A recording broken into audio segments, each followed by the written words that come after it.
नमस्कार दोस्तों, दिसंबर 1972 Apollo 17 mission के दौरान geologist and astronaut Harrison Smith moon से कुछ सैंपल कलेक्ट करते हैं।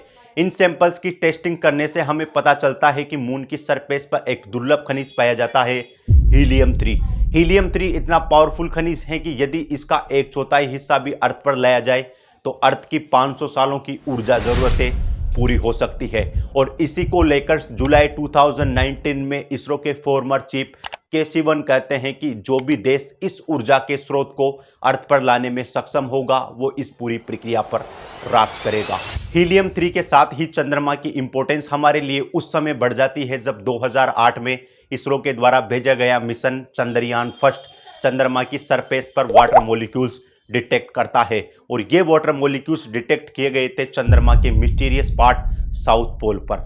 जुलाई 2019 में इसरो इस साउथ पोल को एक्सप्लोर करने के लिए चंद्रयान 2 मिशन भेजता है, लेकिन यह मिशन साउथ पोल पर लैंडिंग से पहले ही क्रैश हो जाता है। अगस्त 2023 में रशियन स्पेस एजेंसी इसी साउथ पोल को एक्सप्लोर करने के लिए लूना 25 नाम से चंद्रमा पर मिशन भेजती है, लेकिन यह मिशन भी चंद्रमा के दक्षिणी ध्रुव पर लैंड करने से पहले क्रैश हो जाता है। चंद्रयान 2 की असफलता के बाद एक बार फिर से इसरो 14 जुलाई 2023 को चंद्रमा के साउथ पोल के लिए चंद्रयान 3 मिशन लॉन्च करता है और यह मिशन 23 अगस्त 2023 को चंद्रमा के दक्षिणी ध्रुव पर सक्सेसफुली लैंड कर जाता है और भारत ऐसा करने वाला दुनिया का पहला देश बन जाता है। तो सवाल यह है कि आखिर दक्षिणी ध्रुव पर मिशन भेजना इतना मुश्किल क्यों है, जिससे अभी तक नासा या फिर चाइना, जापान, रशिया जैसे देश इसमें सक्सेसफुल नहीं रहे।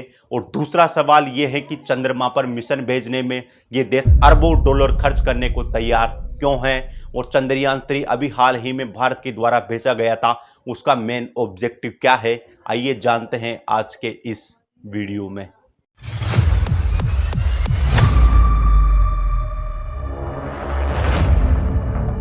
दोस्तों, आज से 54 साल पहले 20 जुलाई 1969 को नासा के अपोलो 11 मिशन में जब से चंद्रमा पर इंसानों ने पहला कदम रखा है, तब से लेकर अब तक दुनिया के अलग अलग देशों के बीच मून पर मिशन भेजने की रेस से लग गई हैं। अगर मैं नासा की बात करूं तो नासा ने 1960 से 1973 के दौर में अपने अपोलो मिशंस पर 28 बिलियन डॉलर रुपए खर्च किए। अगर मैं इन्फ्लेशन को काउंट में लूं तो ये आंकड़ा 280 बिलियन डॉलर पर पहुंच जाता है। लेकिन आज के समय में सिर्फ 4 देश ऐसे हैं जिन्होंने चंद्रमा की सरफेस पर सक्सेसफुली अपने मिशन लैंड किए हो, जिसमें अमेरिका, चाइना, रशिया और चौथा स्थान भारत का है। लेकिन सबसे इंटरेस्टिंग बात कि इन सब में से भारत ही एकमात्र ऐसा देश है जिसने चंद्रमा के दक्षिणी ध्रुव पर अपने मिशन को सक्सेसफुली लैंड किया था। अभी तक बाकी देश इस काम में फेल रहे, even NASA, Japan, European space agency तक भी। दोस्तों, अभी तक दुनिया के कई देशों ने मून के लिए मिशन भेजे हैं, लेकिन ये सारे मिशन चंद्रमा के इक्वेटोरियल रीजन यानी भूमध्य रेखीय क्षेत्र के आसपास भेजे हैं। और इसका भी सबसे बड़ा कारण है कि भूमध्य रेखीय क्षेत्र के आसपास मिशन भेजना आसान एवं सुरक्षित होता है, जिसका पहला कारण है कि भूमध्य रेखीय क्षेत्र के आसपास का जो सरफेस है वो समतल है, वहां पर पहाड़ियां नहीं है, वहां पर बड़े बड़े क्रेटर नहीं है और वहां का टेम्परेचर भी बहुत अच्छा रहता है। जबकि इसके पीछे दूसरा कारण है कि वहां पर सूर्य का प्रकाश भी प्रचुर मात्रा में पहुंच पाता है और सूर्य का प्रकाश प्रचुर मात्रा में पहुंचने की वजह से वहां पर सोलर पैनल यानी सौर ऊर्जा प्रकरणों को संचालित करना काफी आसान होता है। और इसी के जस्ट अपोजिट में बात करूं पोलर रीजन्स पर यानी ध्रुवीय क्षेत्र पर, तो ध्रुवीय क्षेत्र पर मिशन भेजना काफी कठिन एवं असुरक्षित होता है, क्योंकि ध्रुवीय क्षेत्र में पहाड़ी, ढलाने, बड़े बड़े क्रेटर्स बने हुए हैं। दूसरा रीजन है कि ध्रुवीय क्षेत्र चंद्रमा का वो भाग है जो हमेशा अंधेरे में रहता है, जिससे वहां पर बड़े बड़े क्रेटर्स बने हुए हैं, वहां पर सूर्य की रोशनी पर्याप्त मात्रा में नहीं पहुंच पाती, जिससे वहां का टेम्परेचर -230 डिग्री सेल्सियस तक पहुंच जाता है। तीसरा कारण है कि वहां पर सोलर एनर्जी ठीक तरीके से नहीं होने की वजह से वहां पर सोलर पैनल को संचालित करना काफी मुश्किल होता है।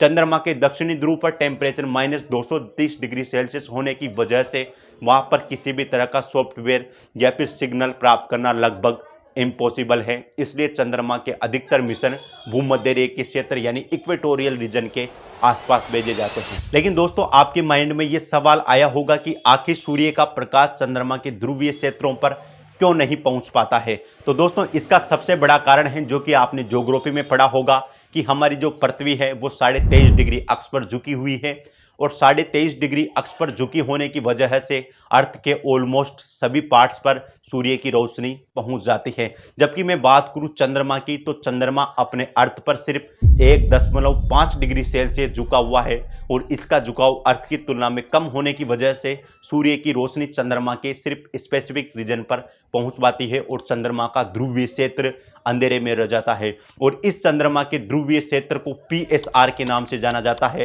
यानी परमानेंट शैडो रीजन। अब सवाल आता है कि चंद्रमा के दक्षिणी ध्रुव पर मिशन भेजना काफी कठिन और असुरक्षित होता है, फिर भी भारत ने अपना चंद्रयान 3 मिशन चंद्रमा के दक्षिणी ध्रुव पर ही क्यों भेजा? तो दोस्तों, इसका सबसे बड़ा कारण है कि दुनिया का एक भी देश ऐसा नहीं है जिसने अपना लैंडर चंद्रमा के दक्षिणी ध्रुव पर लैंड करवाया हो, इसलिए ये रीजन दुनिया की नजरों में अभी अज्ञात है, इसके बारे में हमें ज्यादा कुछ पता नहीं है।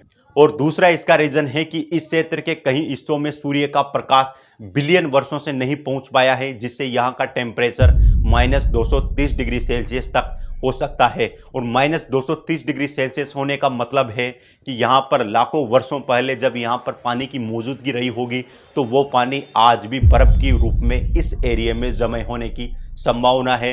और 2008 में जैसे भारत के इसरो ने चंद्रयान 1 लॉन्च किया था, तो इस चंद्रयान 1 ने भी चंद्रमा के दक्षिणी ध्रुव पर ही वाटर मॉलिक्यूल्स डिटेक्ट किए थे। तीसरा इसका कारण है कि इन क्रेटर्स में जहां पर बिलियन वर्षों से सूर्य का प्रकाश नहीं पहुंच पाया है और लाखों वर्षों से यहां पर बर्फ जमी होने का अनुमान है, तो इन बर्फ में से बहुत सारी पहाड़ियां होंगी, इस बर्फ में बहुत सारी सॉइल्स होगी, मिट्टियां होगी, और जब हम उनके जीवाश्म का या उनकी मिट्टियों का अध्ययन करेंगे तो इससे हमें हमारे यूनिवर्स, हमारे सौर मंडल की उत्पत्ति से रिलेटेड कई सारे इंटरेस्टिंग फैक्ट्स जानने को मिल सकते हैं। इसलिए भी यह मिशन काफी इंपॉर्टेंट हो जाता है। और आप जानते ही हैं कि पृथ्वी के अलावा किसी और ग्रह पर पानी की मौजूदगी हमारे लिए बहुत फायदेमंद होगी। हालांकि चंद्रमा पर पृथ्वी की तरह स्वतंत्र अवस्था में पानी नहीं मिलेगा, वहां पर पानी मिलेगा ठोस बर्फ के रूप में, और इसका सबसे बड़ा कारण है कि चंद्रमा पर वायुमंडल नहीं है।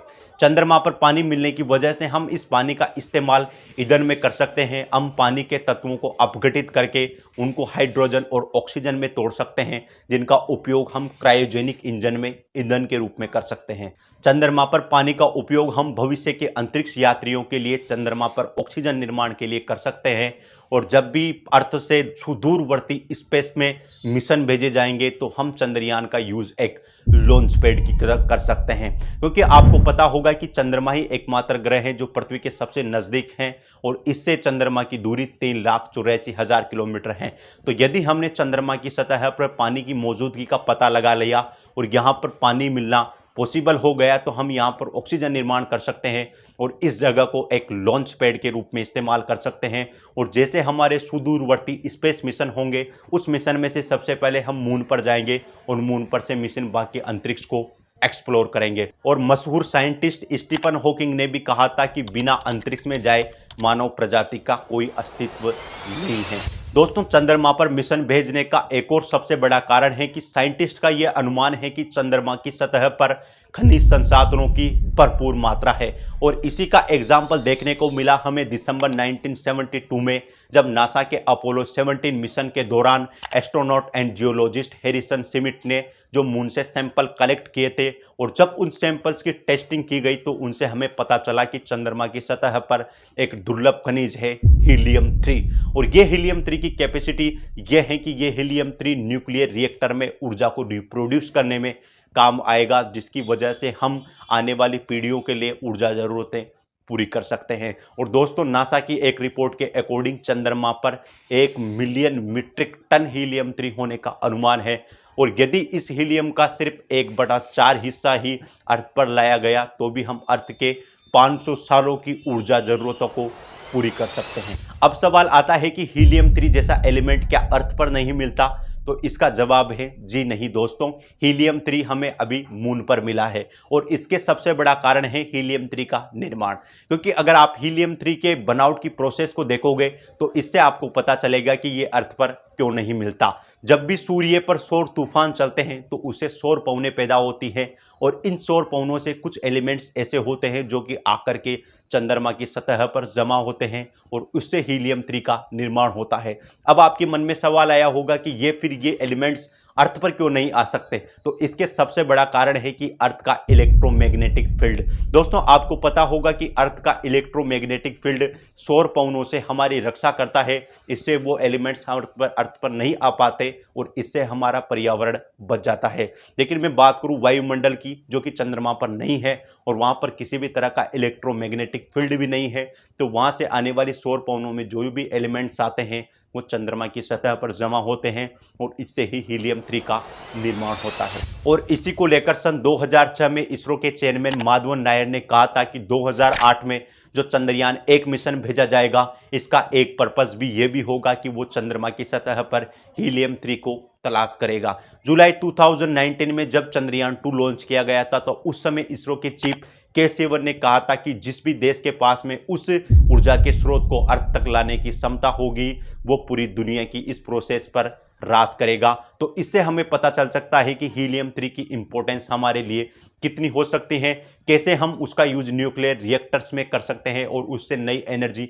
प्रोड्यूस कर सकते हैं, जिसकी वजह से उससे किसी भी तरह का कार्बन उत्सर्जन नहीं होगा और एक हम स्वच्छ ईंधन की तरफ आगे बढ़ेंगे। तो मून पर मिशन भेजने के दुनिया भर के देशों का एक प्राइमरी पर्पस वहां पर उपलब्ध खनिज संसाधनों का पता लगाना भी है। तो इस समय मून पर मिशन भेजने के लिए दुनिया भर के देशों की होड़ लगी हुई है। मैंने जैसा बताया कि 1960 से 1973 के दौर में अकेले नासा ने 28 बिलियन डॉलर इस पर खर्च कर दिए और इन्फ्लेशन को काउंट में ले तो ये संख्या 280 बिलियन डॉलर पर पहुंच जाती है। हाल ही में जो रशिया ने जो लूना 25 मिशन भेजा था, तो उसका बजट भी 1600 करोड़ रुपए के लगभग था। भारत ने जो चंद्रयान 2 भेजा था, उसका बजट भी 700 करोड़ रुपए के लगभग था। भारत ने जो चंद्रयान 3 भेजा था, उसका बजट भी 700 करोड़ रुपए के लगभग था। हालांकि इसरो के जो मिशन जाते हैं वो दुनिया में सबसे सस्ते मिशन माने जाते हैं। इनकी जो क्वालिटी है वो बहुत अच्छी होती है और ये काफ़ी कम प्राइस में मिशन सक्सेसफुल रहते हैं, इसलिए इसरो पूरे दुनिया भर भी जाना जाता है। तो ये सब सुनकर आपको समझ में आ ही गया होगा कि क्यों दुनिया भर के देशों के बीच चंद्रमा पर मिशन भेजने की एक रेस सी लगी हुई है और क्यों हर देश के साइंटिस्ट उस चंद्रमा के जो एलिमेंट्स हैं उनको स्टडी करना चाहते हैं। तो आपको ये वीडियो कैसा लगा, इसके बारे में हमारे कमेंट में जरूर लिखें और आप सभी लोगों को चंद्रयान 3 की दक्षिणी ध्रुव पर सफल लैंडिंग के लिए बहुत बहुत बधाई। आप सभी लोगों का इस चर्चा में जुड़ने के लिए बहुत बहुत धन्यवाद। Thank you.